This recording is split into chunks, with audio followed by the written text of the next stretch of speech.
Good afternoon, friends. I'm Father Dennis Corner. Today we're going to join to talk about journaling. I hope everyone's having a great afternoon so far.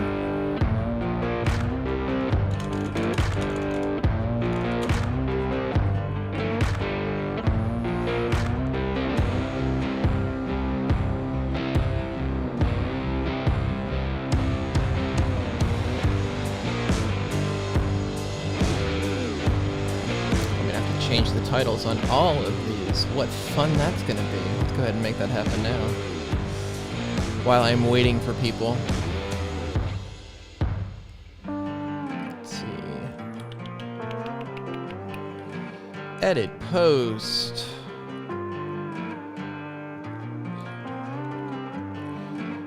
Journaling with Father Dennis. Control A, Control C, save.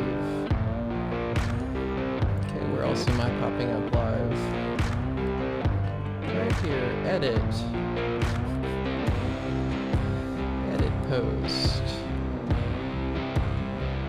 Got about 4 of you gathered with me so far. Hello, friends.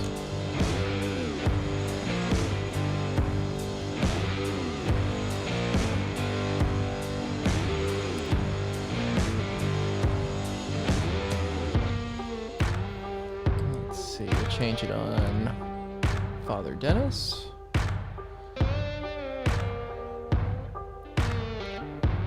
Edit post.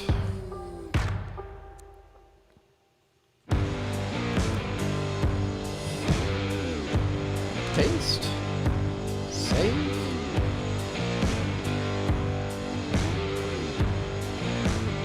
All right. That's as much as I'm going to change for right now. We're going to give people just another minute to join us, and then we will dive into the discussion.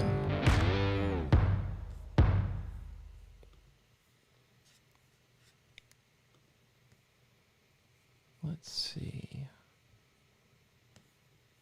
All right. Friends, welcome. I'm glad that we are here. I'm glad we have this opportunity to gather together. It's about 6 of us gathered, and we're going to continue this kind of afternoon discussion about the importance of journaling and why journaling is such a gift. And so we'll kind of put that right there. Let me get it out of my face. There we go.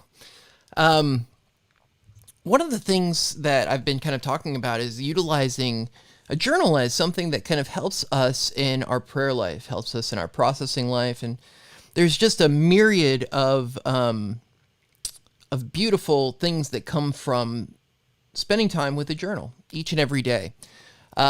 Something that I did for a very long period of my life was I had a journal that I used every evening, and I just kind of would unpack my day utilizing that.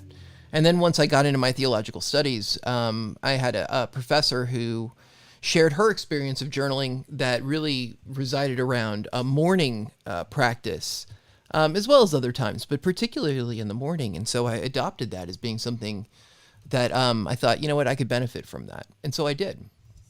And so I wanted to share kind of some of the things that we do. And I talked about the first thing that I do each and every day is I write down 3 things that I'm grateful for.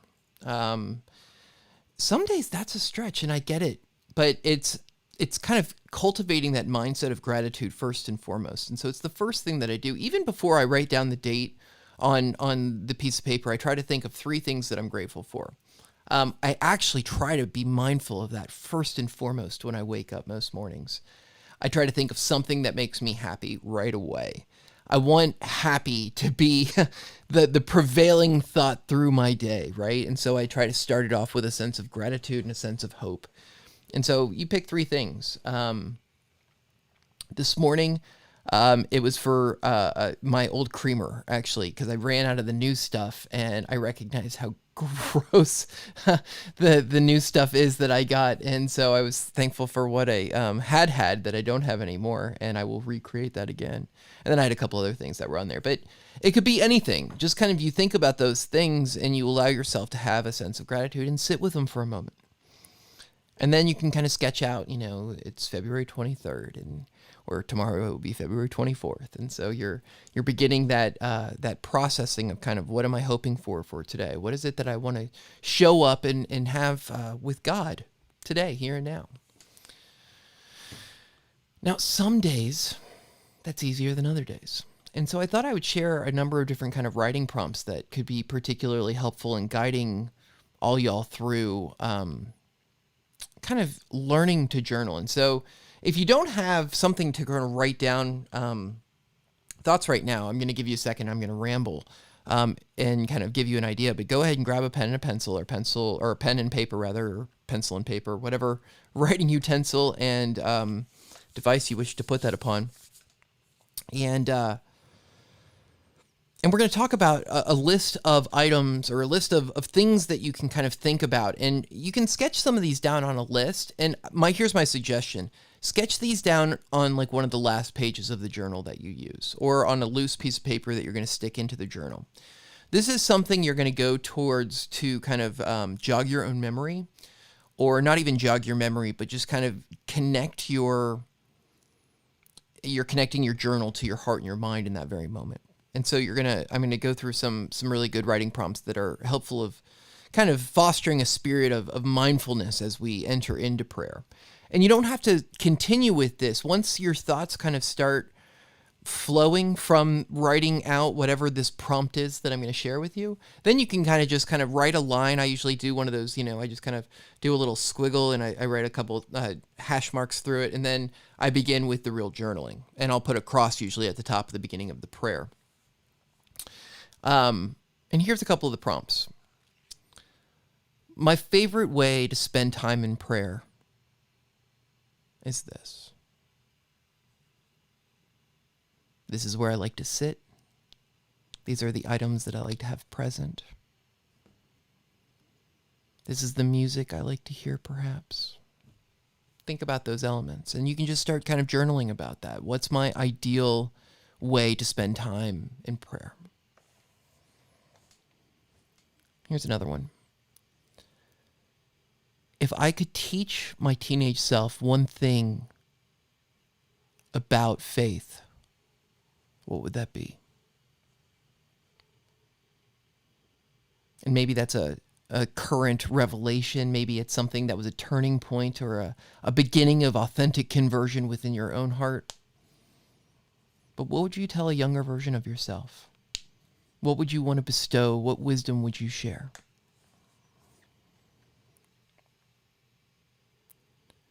Here's another one.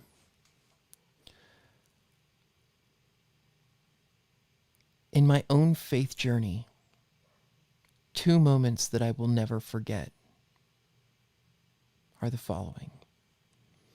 1, easy to dive into.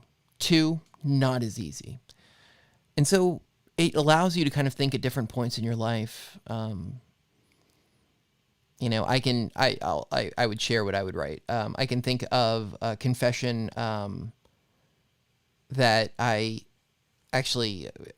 it's when I had confession with another priest, and I was sick and in the hospital, and I hadn't been to confession in years, and that was a powerful moment for me. And then another time would have been my own confirmation, and that would have been another really pivotal moment. And so I would write about those 2 evenings, those 2 times in my own faith life. And then there's other prompts that we can do that kind of just get us to be aware of those things in the world that give us joy, those little insignificant things that actually really do have profound beauty and meaning in them. And so you could make a list of maybe 30 things that give you joy or make you smile.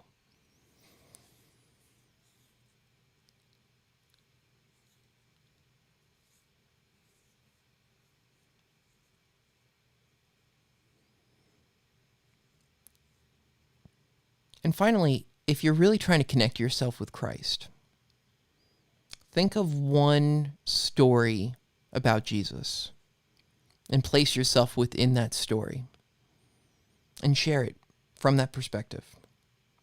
It's going to be a little bit different. You might be writing about, and there was this one time that there was this lady that everybody was freaking out about. And so I scurried to the circle.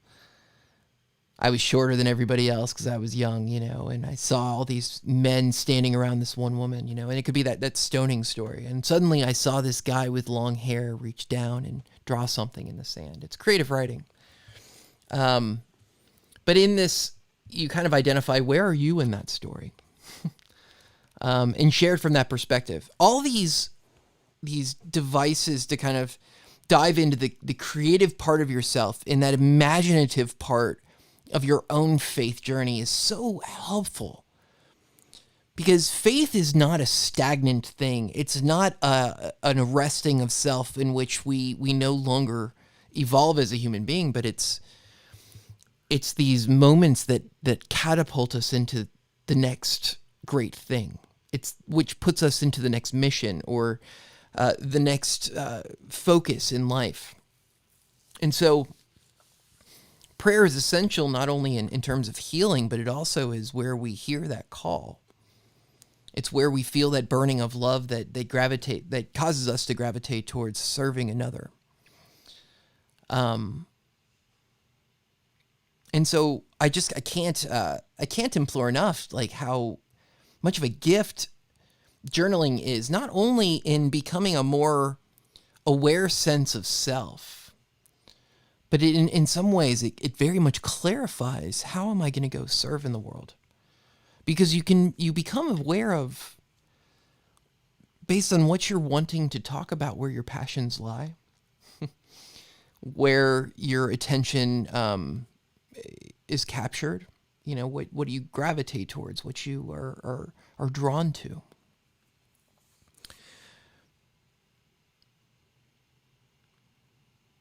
Some of those things, it's going to be very clear when we're wanting to express ourselves about them, that there's a greater and deeper longing within ourselves. And other times we realize that we're really wrapped up in stuff that's kind of silly sometimes. I mean, I personally have found myself in that. Because every journal entry isn't about, the great weight of the world. We feel the heavier stuff right now, but, out of a collective of 30 years, there are days where gratitude resides around, a Marvel movie or, tasty cake, powdered sugar donuts, which are like my weakness. But it's in those moments where you're like, oh, I really like those sweet things. Oh, I really like those silly things, that you kind of realize they're the earthly consolations rather than those meaningful spiritual consolations. And you also can realize that those can also be temptations for you, or you can overindulge in the earthly consolations. You can also overindulge in the spiritual consolations, in all reality. If I am basking in liturgies nonstop, but the reality is I haven't taken any of that grace and shared it with my siblings, well, then I'm kind of becoming a spiritual hoarder. What do I do with these things that I collect? And through this willing to kind of look within oneself and put it onto paper, you become aware of kind of how you view yourself. Which, keep in mind, that's a very different image of how anybody else views you, including God. You may be aware of what it is that you want others to see in you through what you share. It may be a healing in which you wish for God to more acknowledge within yourself, and you may want to live out in a different way. There's a myriad of responses that come from that gift of journaling, but it only happens when we allow ourselves to devote that time and create a relationship with it. And it is a really prayerful thing. It guides us, and it really is almost like allowing oneself to have an ongoing correspondence with the divine that allows them to kind of see where they've been in that relationship and kind of know where they're going forward. It's almost like a ship's log of sorts, which is kind of a powerful thing if you know the historical necessity of a ship's log. There are times where we get lost, where we don't have the stars to navigate, and you almost have to go back to where you've been in those times of clarity and those times where you've been your best to kind of recognize what got me there. It's that idea of the nautical, navigation is a Christological imagery as well. That's used a lot. And so we want to allow ourselves to be guided by God constantly, but we need to be aware of, where am I in that seeking guidance? and really be honest with ourselves in that pursuit, seeking humility within that. But the reason I'm saying all these things is because, in looking back at even Thomas Merton, when he looked back at Seven Storey Mountain, he was almost embarrassed by it. He's like, that's not really who I am. And so what I'm kind of asking us to be is just be like really honest with who are you in your journals. I also have friends, though, that I know that they are very, they're timid to have a journal because of the security of it, That's not the issue that you have is not with a journal. The issue is that you have is with trust of the people surrounding you. And so that's something that you kind of have to address as well and talk to somebody about. But a journal is nothing but a positive tool. And so I want to encourage all of you guys to adopt this practice and to allow yourself to utilize that just to kind of complement the journey and the growth of our spiritual life, especially during times of Lent where we're really trying to intentionally grow. These 40 days can be a beautiful journey on paper as well. And you might find that it's something that you want to adopt going beyond these 40 days throughout Easter and well into the rest of the year. And so, friends, may this gift of being able to spend some time with God in our writing be a gift that inspires us to be creative, to be self-aware, but also to strengthen our relationship with our God so that we may be loving the world and share that with each and every person that we encounter. Peace be with all of y'all. I hope that you have an amazing afternoon. Be good to each other. Take care.